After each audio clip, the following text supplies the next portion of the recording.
Es momento de alistar su bebida favorita, su antojo favorito y ponerse cómodos. Bienvenidos a Las Onces, un podcast de relatores. Bienvenidos a Las Onces. Hoy quiero presentarles un invitado que hace rato quería conversar con él y además en un formato muy Las Onces, y es que estamos en un sitio tomando onces. Ricardo Silva, bienvenido, ¿cómo estás? Muchas gracias, estoy muy bien y muy contento de estar contigo. Eres el primer invitado cara a cara en este podcast. Muy bueno, eso me honra mucho. Como en protagonistas de novela. Claro, sí, inolvidable. Bueno, Ricardo, yo te invité porque quiero hablar contigo no solo de tus obras, de lo que haces, sino que hay algo muy particular, y es que a ti te gusta escribir de la realidad de este país. Cierto. Y lo pones dentro de unas novelas, de unos cuentos, de poemas, que no debe ser fácil agarrar la realidad de este país y convertirlo en libros tan bonitos. ¿Cómo ha sido ese proceso de vivir a Colombia para escribirla? Pues me estoy acordando de un día en el que una amiga, y esto es como hace 10 años o por lo menos un poco más de pronto, me preguntó que por qué me dedicaba a escribir sobre Colombia, por qué no hacía novelas de otra cosa, sí. por qué insistir incluso en novelas que tuvieran en el título la palabra Colombia.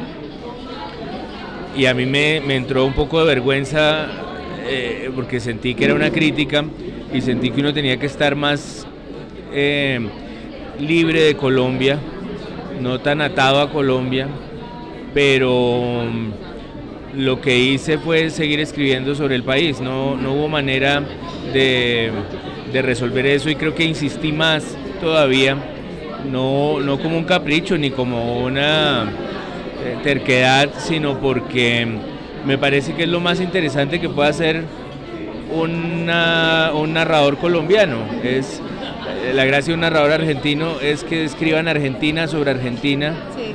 Que escriban argentinos sobre Argentina. Además. Y que eso es interesante, escribir en Argentina. A mí me interesa, o un mexicano que escriba mexicano sobre sí. México, pues le está dando una información, le está contando cosas que uno no sabe, está sumándole al intento de entender la vida en la tierra algo. Palabras que uno no usa, ángulos que uno jamás sospecharía.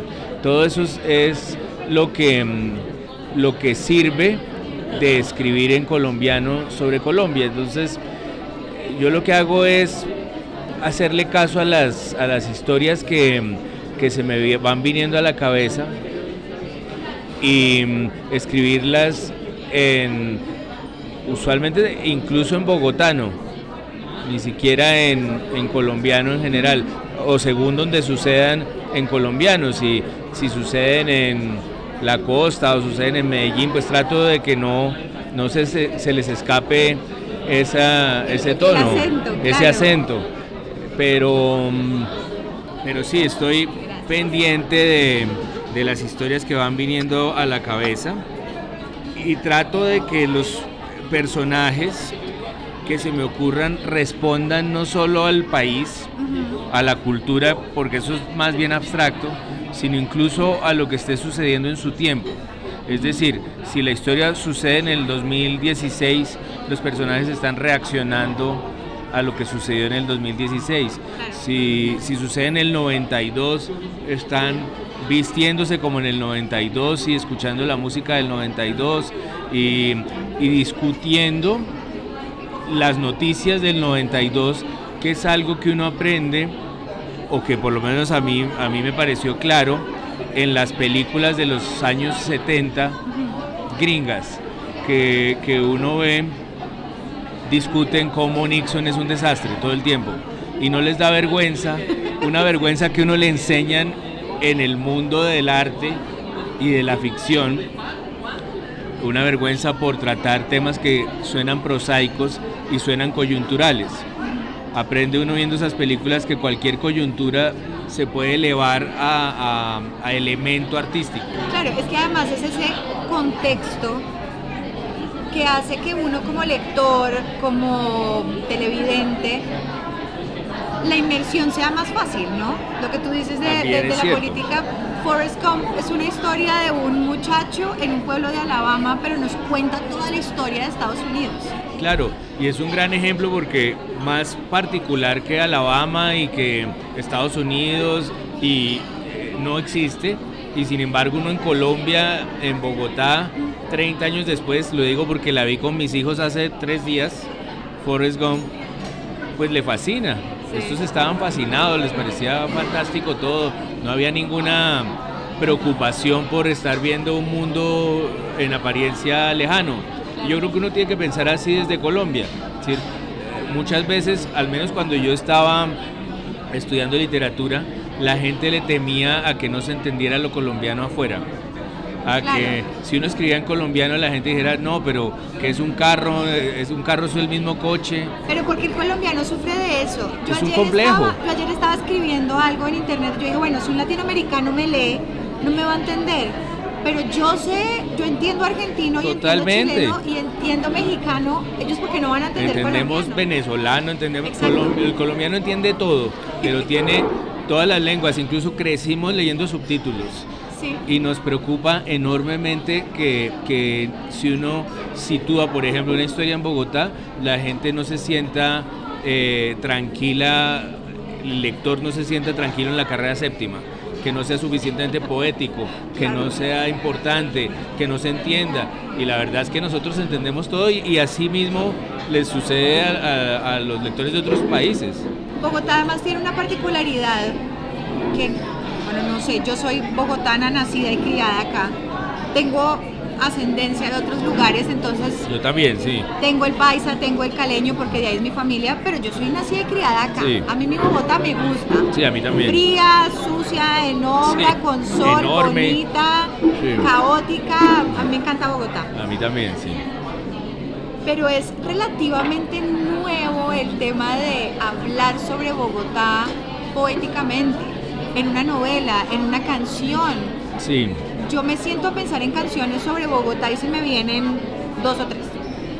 De Cartagena hay muchas, de Barranquilla hay muchas, del Pacífico, o sea, no, todo el tema de las costas y, bueno, del país en general. Tienen como esa identidad y Bogotá como sí. Que... es la nevera. A mí este tema me fascina. ¿Es aburrido? A mí este tema me fascina. El desprecio también del cachaco. El estereotipo del bogotano como alguien harto y arrogante y bueno, sí ha existido distante. Esa arrogancia y esa distancia con el resto del país. No, por supuesto, hay unos bogotanos insoportables, sin duda.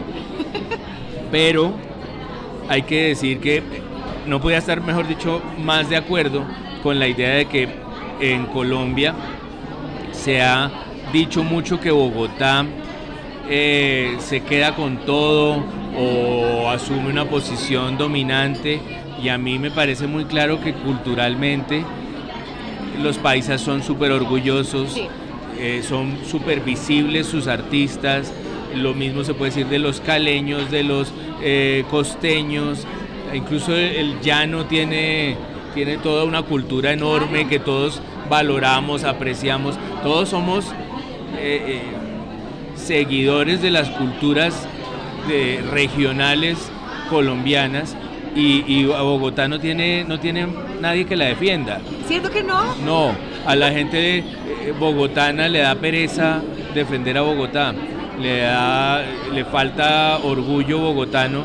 Yo no digo chauvinismo, pues de decir que Bogotá es mejor que nada, no. Ni nada, sino simplemente reconocer una cantidad de cosas que son muy valiosas de aquí. Para empezar, y eso también me parece que es reciente, no nuevo, pero sí reciente, esto se volvió mucho más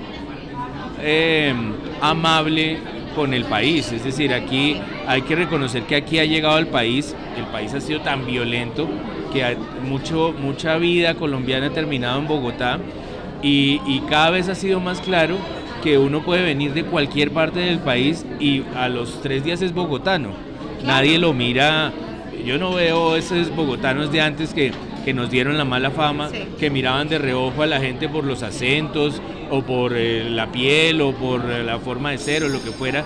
Yo creo que es una ciudad en la que sí cabe mucha gente, cada vez más. Y es tan grande que, no sé si tú has visto ahora en redes sociales, que han empezado a mostrar los diferentes acentos de Bogotá. Sí, he visto Más allá de las zonas, porque esa parte me parece como clasista, de las zonas donde uno vive, pero Bogotá tiene muchos acentos. Que en algún momento todos bogotanos decíamos, los bogotanos no tenemos acentos. Sí, claro, ajá. Hay muchos, claro. Muchos. Pero está, y siento que, como desde los millennials, de pronto en tu generación arrancó, pero nosotros los millennials como que dijimos, bueno, vamos a empoderarnos de cómo hablamos. A mí antes todo me parecía horrible, frondio, guiso. No usaba la palabra re ni abate. Ahora el re hace parte de mi vida. O sea, como que dije, Sí. bueno, ya, vamos a interiorizar de dónde somos. Sí, Dejar de pensar que queremos ser de algún otro lugar sí. y apropiarnos de esta identidad. A mí eso me gusta mucho. En mi generación yo creo que era aún peor, sí, o era peor. Era la vergüenza de ser colombiano y de ser bogotano, que además se mezclaba con todas las malas noticias del país, con el narcotráfico, con lo que obligaba a los pobres deportistas a redoblar esfuerzos para demostrar afuera que no todos éramos narcos. Qué carga tan dura. Que además. carga tan dura, y la gente les exigía y se enfurecía si perdían. Eso también ha bajado un poco, me parece. Pues sí se notaba un complejo de inferioridad enorme por ser colombianos, una incapacidad de reconocer a los compatriotas, por ejemplo, a la gente que lo hacía bien en el mundo de uno. La envidia colombiana era terrible. Yo creo que eso ha mejorado un poco. Sí. Yo creo que eso ha mejorado un poco, pero si a alguien le iba bien, inmediatamente se pensaba que se lo había robado, Sí. que sus logros se los había robado todos. Y que el vivo vive del bobo. Sí, Sí. y que se los había quitado a los demás.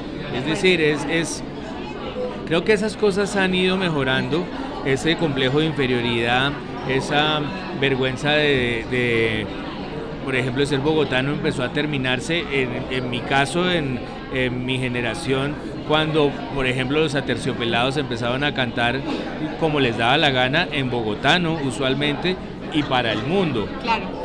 O el mismo Carlos Vives salió a hacer la música colombiana con mucho orgullo y muy sorprendentemente. Y Carlos Vives, de hecho, habla de Bogotá en su música. Esa fue de las Le primeras encanta cosas Bogotá. que yo dije, "Ah, Carlos Vives, Sí. que siempre es costa y tal".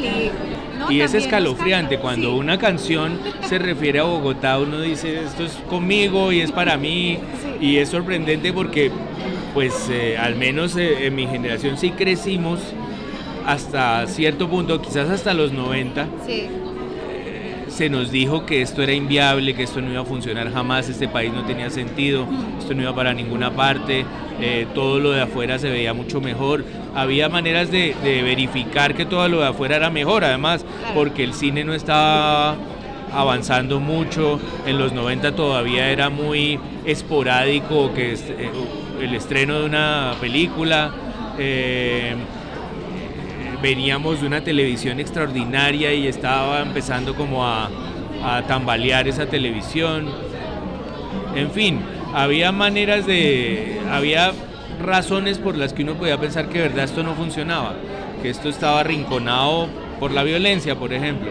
Pero hay que decir que las nuevas generaciones, los millennials, tan criticados, pero hay que decir tan parodiables, uno sí se puede reír de los millennials fácilmente, pero los millennials sí son un liderazgo muy importante para la transformación colombiana. Es decir, es gente que se resiste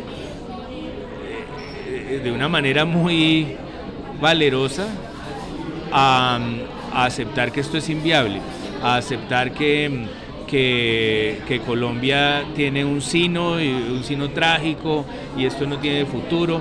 Los millennials siempre se rebuscan su camino, se inventan el futuro y no le temen a los curas, no les temen a los partidos políticos, no entienden por qué hay que hacerle reverencias a los militares, están dispuestos a construir un mundo pues nuevo, sí, sin descartar lo colombiano, sin dejar de decir sin pensar que ninguna palabra está por debajo de su nivel, digamos, y eso es una transformación muy honda a largo plazo, como todas las transformaciones, pero es muy importante esa llegada de los millennials para Colombia, es particularmente importante. Volviendo a tus novelas y a este lenguaje que tú has decidido incorporar, hablemos también de las columnas y como de tu posición frente a lo que pasa en el país. Yo siento que tú y yo nos podemos parecer en eso, y es que creemos en que sí se puede. Sí, ¿no? Sí, creemos. Y sufrimos como en el tema de, ay, pero ¿por qué sigue pasando esto? Sí. Pero ya no nos dejamos meter los dedos en la boca. Entonces hay gente que lo ve a uno y es como, pero venga, ¿usted por qué sigue creyendo? ¿Por qué tiene esa fe todavía intacta después de todo lo que pasa? Es como una mezcla muy complicada de comunicar. ¿Tú cómo haces ese ejercicio de comunicar esa tibieza que dirían muchos, que uno está en la mitad? Yo no siento que uno sea tibio, sino que uno está como parado, viendo para todos lados. Bueno, ¿qué vamos a salvar de acá? Sí, es cierto. Yo no creo que sea estrictamente necesario tener hijos para obligarse a uno mismo a ser optimista, pero por supuesto ayuda, ayuda, incluso obliga a la esperanza, mejor dicho, a decir esto tiene que mejorar y yo tengo que hacer algo para que esto mejore, porque esta gente no tiene la culpa de nada y es extraordinaria. Uno, obviamente todos vemos extraordinarios a nuestros hijos, pero es que sí lo son. Es bien extraño ver cómo alguien va tomando cara y agarrando sus propios tics y sus muletillas y sus gestos particulares. Es muy afortunado ser testigo de eso, de cómo una persona se va volviendo una persona y lo empuja a uno a pensar que esta persona tiene que vivir en un mundo que no sea el infierno, tenemos que hacer algo, y lo primero que uno hace es ser optimista, pero ser optimista pues no es ser idiota, sino es partir de todos los problemas, de todos los horrores, de todo lo que uno ve con solo levantarse, es decir, la pobreza, la injusticia, la violencia, eso está allí y negarlo pues es un peligro grande y contribuye a la violencia, negarlo, pero hay que partir de allí justamente para la esperanza. Uno parte del horror para la esperanza, y la esperanza en este caso yo la veo en lo que veníamos hablando. Las transformaciones son muy lentas, mucho más lentas de lo que uno querría, pero sí se han estado dando en este país, sí se ha estado dando un liderazgo femenino enorme, por ejemplo. Eso hace 30 años siempre lo hubo, es decir, siempre hubo mujeres muy valiosas y muy firmes y muy lúcidas dando esas peleas. Pero eran dos o tres, sí, era un esfuerzo, claro, pues que no lograba lo que está lográndose ahora con tanta fuerza. Claro. Habría espacios, habría caminos, pero es que lo que se está dando ahora es una cosa extraordinaria. Hay una juventud que yo creo que no entiende por qué no la dejan participar. Sí. Y esa es una juventud nueva que es fundamental para esa transformación. Yo lo veo por mis hijos, los amigos de mis hijos, una generación a la que no le va a tomar por sorpresa el tema del género, el tema de las orientaciones sexuales, el tema del racismo le va a parecer absolutamente descabellado. Claro. Es una gente educada en el respeto por la naturaleza, en la importancia de reciclar, por ejemplo. Esos niños que tienen hoy de 5 a 15 años, pues es otra gente que además tiene ideas que a uno jamás en la vida se le van a ocurrir. Hacen conexiones, conectan una cosa con la otra que uno no sabía que se podían conectar. No más su relación con la tecnología, pero también su relación renovada con la naturaleza.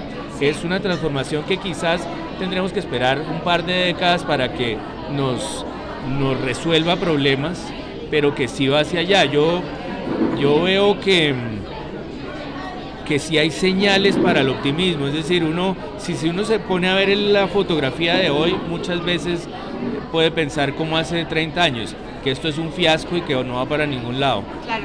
Pero si uno ve a la gente, no necesariamente a los políticos, que siempre están mal rodeados por definición. Y son políticos y no importa la edad que tengan y arrancan queriendo cambio y la política es política. Sí, pero es que los políticos no son los dueños de la política.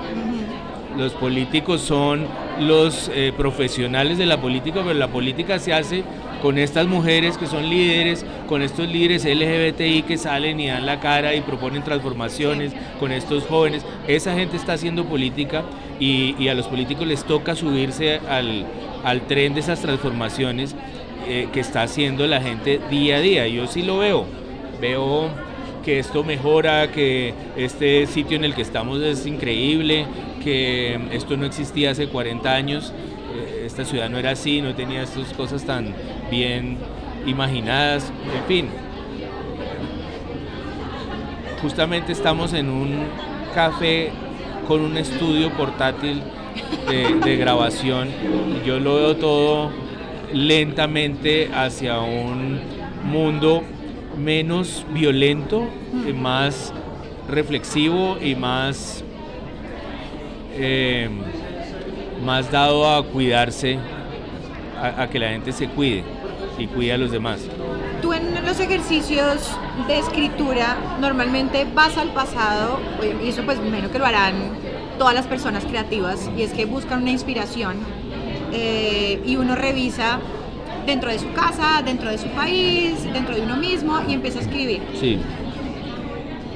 ¿Te le medirías a hacer algo de como de pensar ese futuro? Como algo distópico, ¿se puede decir? Sí me gusta. Es que me gusta mucho eso. Las historias distópicas. Una novela futurista de lo que podría pasar. Sí, me encantaría. Tengo una que se llama Comedia Romántica, que es una conversación de una pareja que les dura toda la vida. Y esa toda la vida significa que llegan hacia un futuro que no parece tan distópico ese. Pero en esta novela que saqué a final del año pasado, en octubre, que se llama Zoológico Humano, hay uno de los personajes que vive un mundo distópico. Son intentos como comienzos de novelas de ciencia ficción futurista y me llama la atención hacerlo. No sé en qué termine.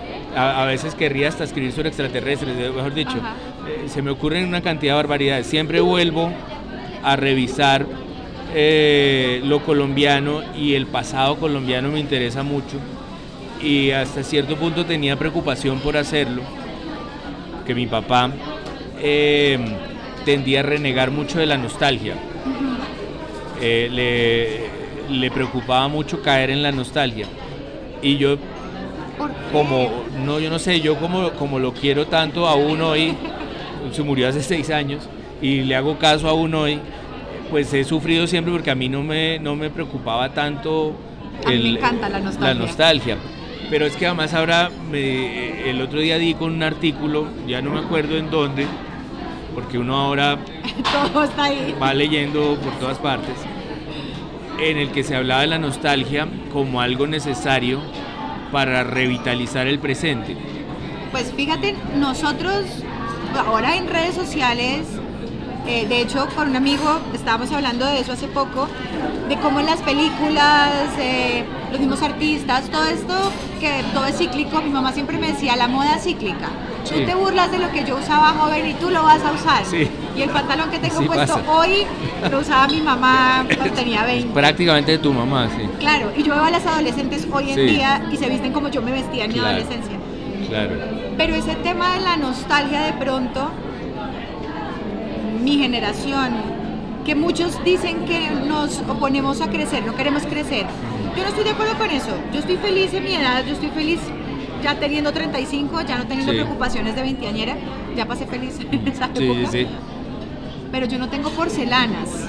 Yo tengo Tortugas Ninja, Mujeres Maravillas, Así, Sailor así en mi Moon. casa también. quiero Esa es la decir. decoración de Sí. mi casa. Esa es la nostalgia que a mí me gusta. ¿Cuál crees que pudo haber sido esa nostalgia que a tu papá le preocupaba tanto? De pronto aferrarse al pasado oscuro. Yo creo que tiene que ver con experiencias dolorosas de la infancia, y que lo que había detrás de esa preocupación por aferrarse al pasado y ver y pensar que todo tiempo pasado fue mejor, pues es una preocupación válida, que es evidentemente uno tiene que disfrutar la vida que está viviendo, Sí. y no añorar la que vivió. Pero la nostalgia no es necesariamente, a pesar de que la palabra, la etimología de la palabra es el dolor de estar lejos, uno siente dolor porque ya no es niño, pero es un dolor hasta cierto punto mezclado con felicidad, porque uno quiere revivir ese momento y le duele no poder estar allí otra vez. A pesar de que tenga que ver con el dolor, hay una nostalgia que traerla al presente puede revitalizarlo. Es decir, ahora que hablábamos de las películas, uno ve en mi casa a todos nos fascina Stranger Things. Sí. Nos fascina.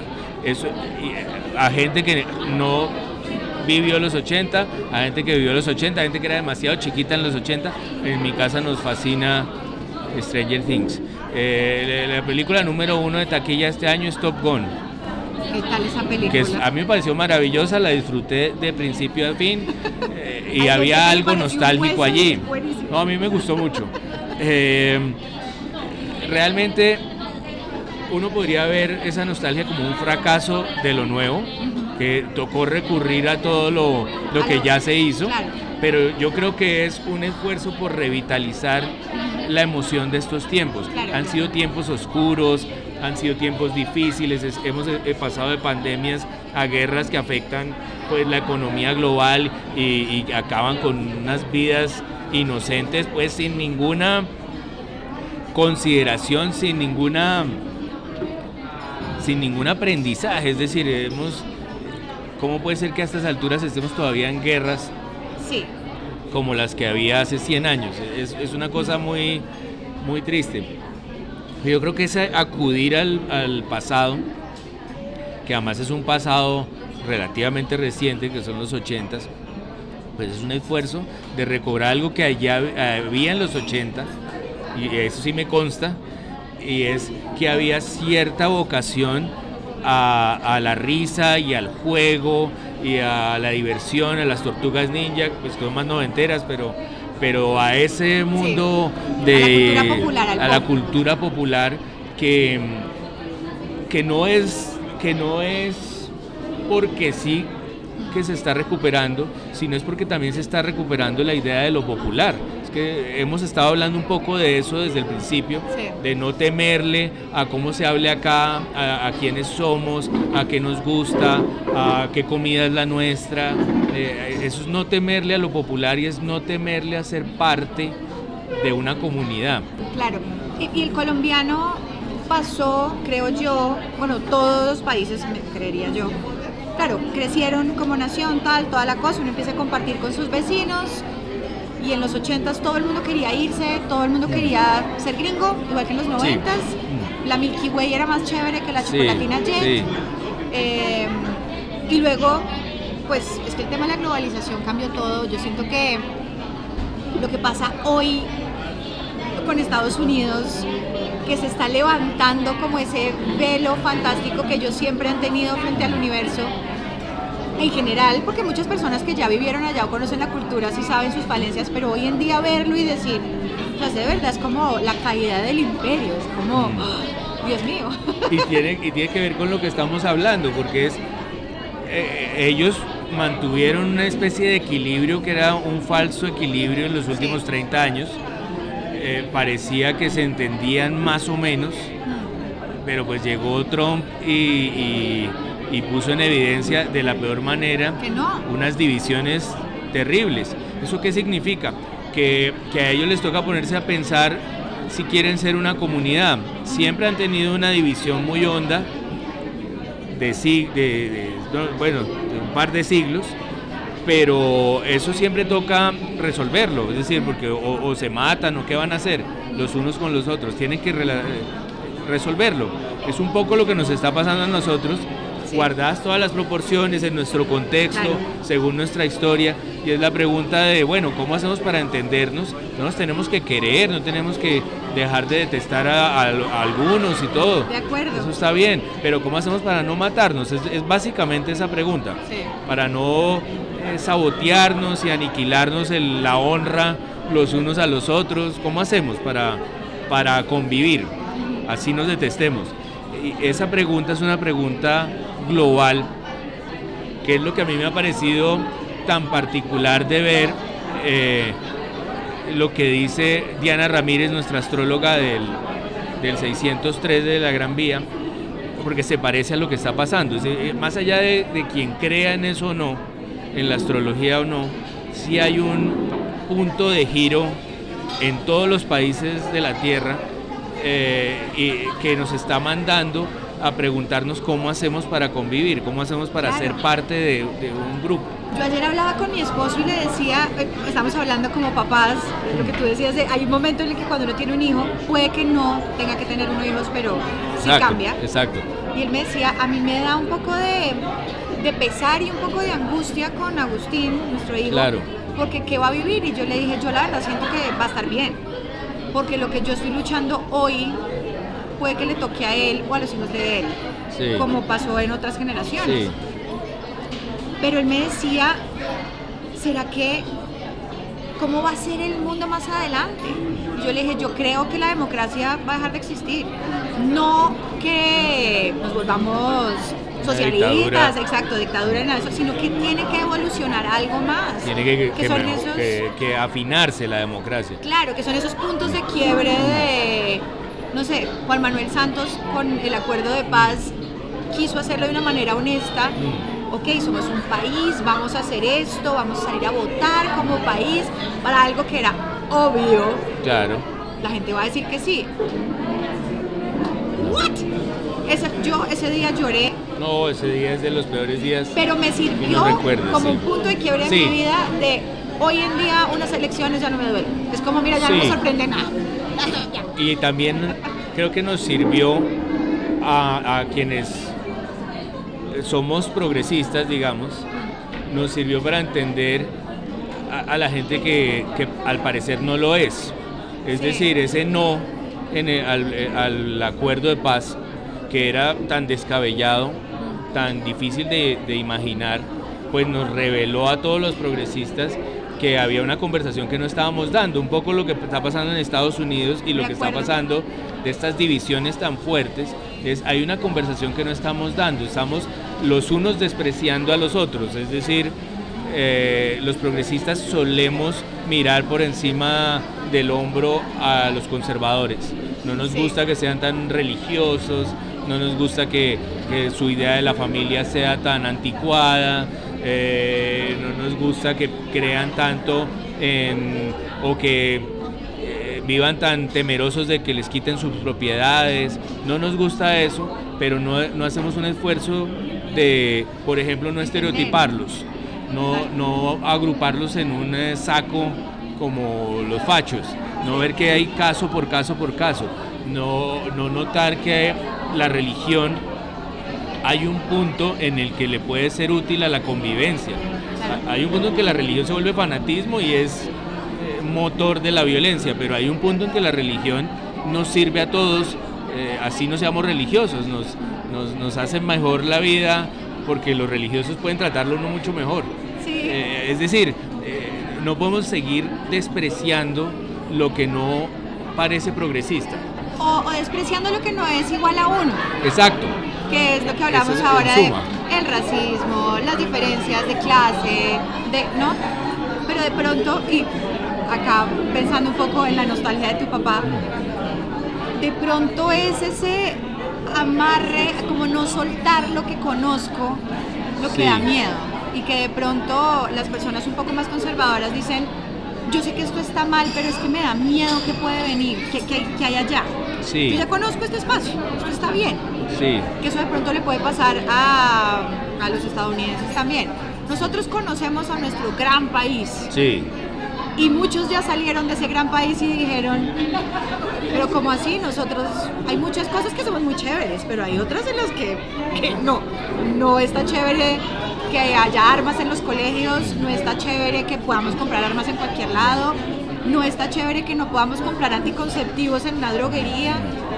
¿No? Es que están en un retroceso brutal. No, es que siempre eso ha existido. En Estados Unidos la gente no puede comprar anticonceptivos en una droguería. Yo decía, yo soy la tercermundista, yo soy la que vivo en un país pobre y me miran por encima del hombro. Y yo desde que tengo 16 años he podido ir a una droguería a comprar mis anticonceptivos sin problema. Sí, y eso aún no así cabe tenemos problema. problemas de educación sexual en general. Claro. Imagínate allá, ¿no? Sí, Es allá como- hay unos estados en los que yo creo que están volviendo a hace 70 años. Claro, pero es ese miedo a soltar. A lo que viene. Así sea malo. Y es muy propio de cambios de era, es muy propio de nuevos momentos de la humanidad. Sí. Pues que hay gente que dice, no, ¿para dónde vamos? Volvamos atrás. Eso es, y creo que me explicas desde otro punto de vista lo de mi papá. Quizás es sobre eso, es sobre, hay que estar mirando para adelante y hay que mirar para atrás para revitalizar lo que se está viviendo, hay que tomar lo bueno de otros tiempos e incorporarlo a los nuevos momentos. Eso yo creo que sí puede ser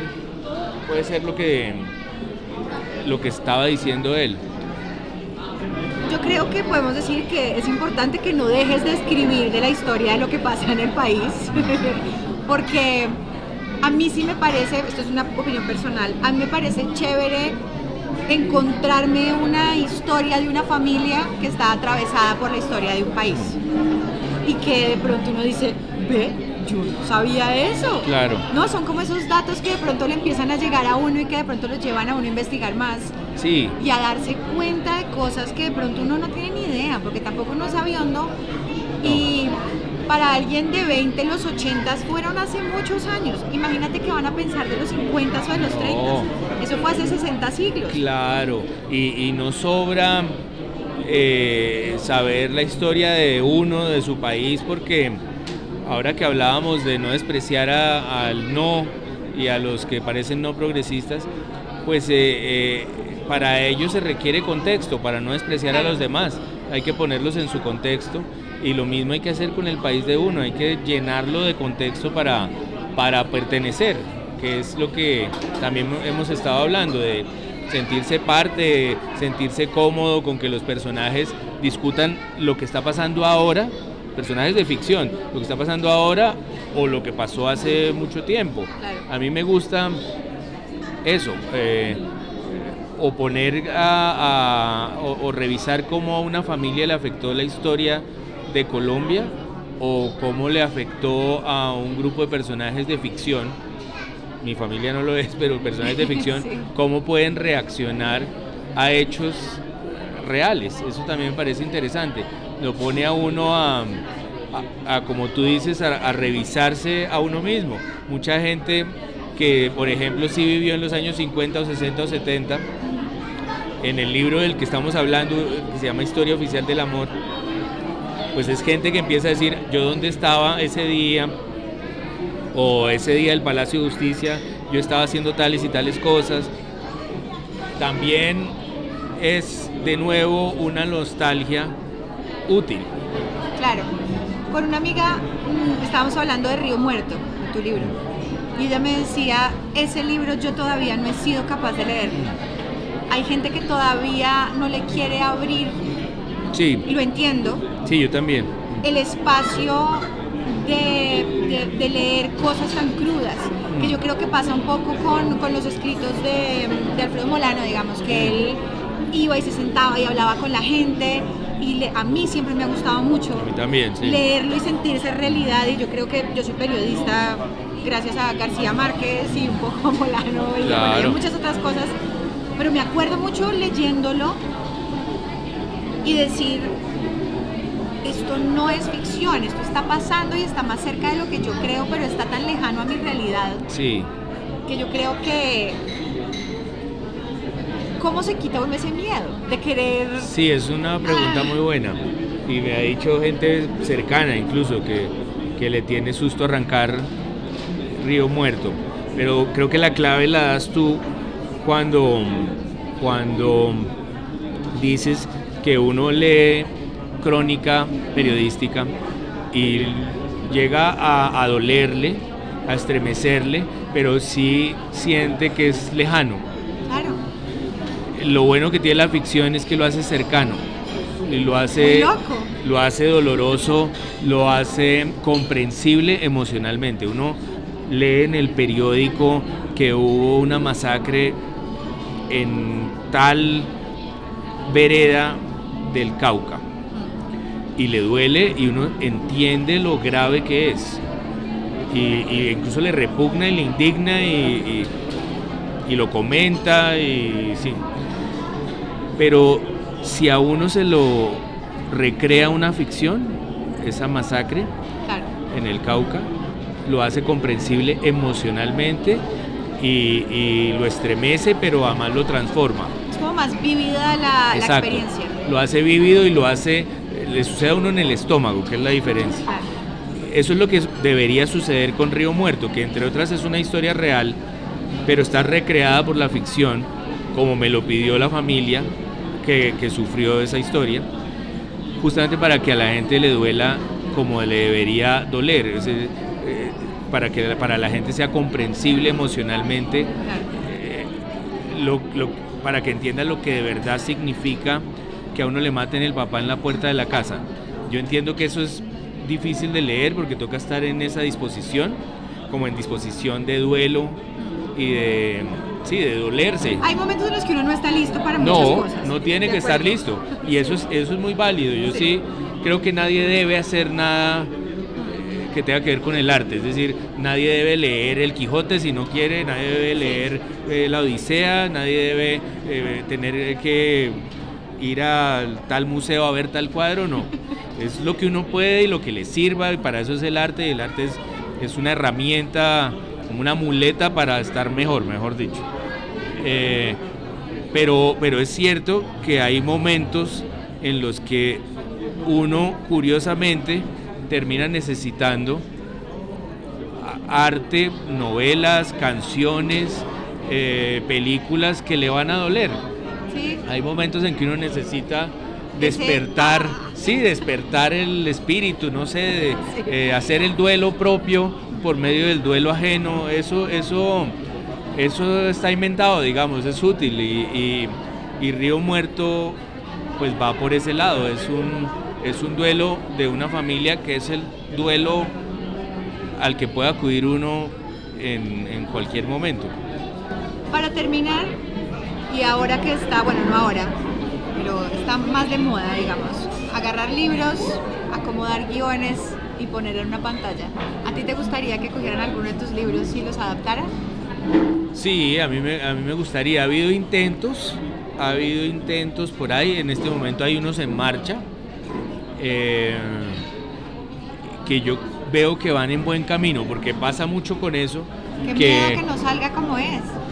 Es mejor, yo creo, que soltarlo. Yo creo que asumir que es otra cosa. Echarse la bendición. Sí, porque además es una lectura de lo que uno hizo, es decir, Claro. es como es lo que se imagina uno de los muchos lectores que puede tener un libro, es lo que se imagina y lo que convierte en película. Entonces creo que uno tiene que, como tú dices, darse la bendición, entregarlo y aceptarlo como una lectura. Claro, porque digamos que de punto de vista uno de lector, que uno se lee los libros tales, hace la adaptación y uno lo ve y uno es todo crítico, no, pero eso no pasa en el libro, sí, o esta adaptación, sí, igualito, yo me lo sí, imaginaba así. Pero tú como escritor, eso debe ser un ejercicio sí, diferentísimo, porque además me imagino que a ti te deben mostrar la adaptación del guión. Me muestran el guión, sí. He visto guiones sobre los libros y ha habido unos muy extraños, pero ha habido otros buenos, como que se ve que esta gente entendió por dónde iba. Obviamente todo se reduce a la estructura de una película que siempre, o de una serie, que siempre tiene sus reglas nuevas. Entonces, claro, se pierde. Es que las novelas tienen muchas ventajas.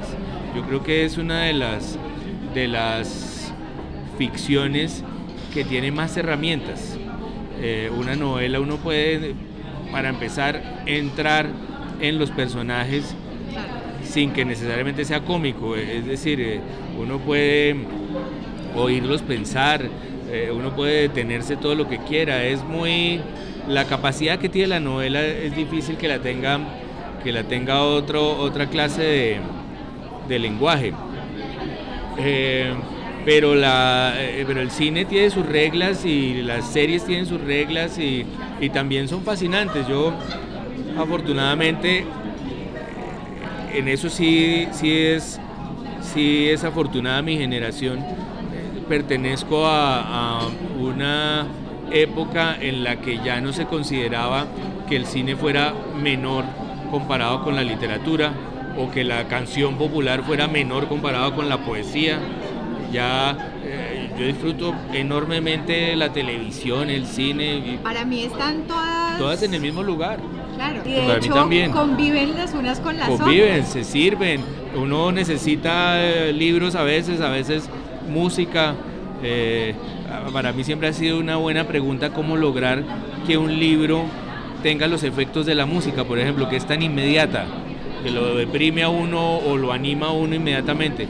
Cómo hacer que un libro lo anime a uno es muy difícil, porque usualmente un libro lo pone a uno en un estado de reflexión que puede bordear tristezas. Pero hay unos libros que uno los agarra y es como sentarse a ver una maratón de Stranger Things. O sea, claro, uno quiere y uno, claro, y uno tiene que seguir y tiene que leérselo, lo cual no yo pasa querría con todo. Yo querría eso hasta en Río Muerto, que fuera necesario terminarlo y leerlo rápido en el caso de Río Muerto, es para alcanzar un respiro. Porque, claro, decir, qué alivio, sí. Esta gente tuvo un respiro, pero creo que uno sí, aunque suene medio sacrílego para gente que tenga más de 60 años, yo sí creo que uno debe pretender esa emoción que logran las series, las películas, las canciones cuando escribe un libro.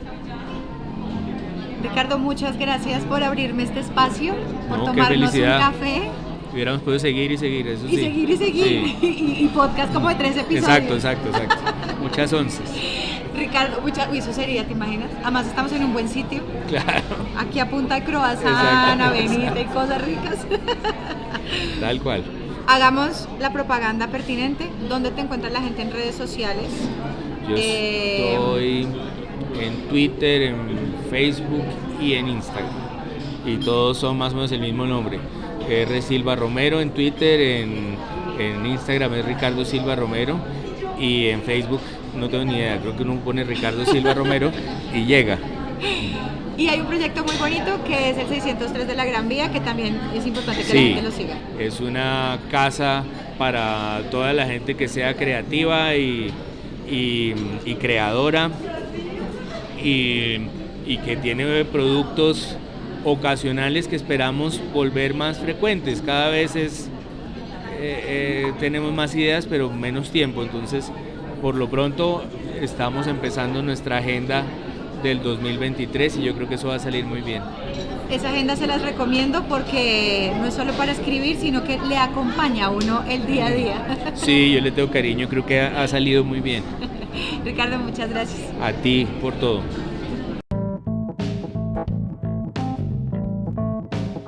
Para apoyar este proyecto pueden ir a www.patreon.com/Silvana Gómez.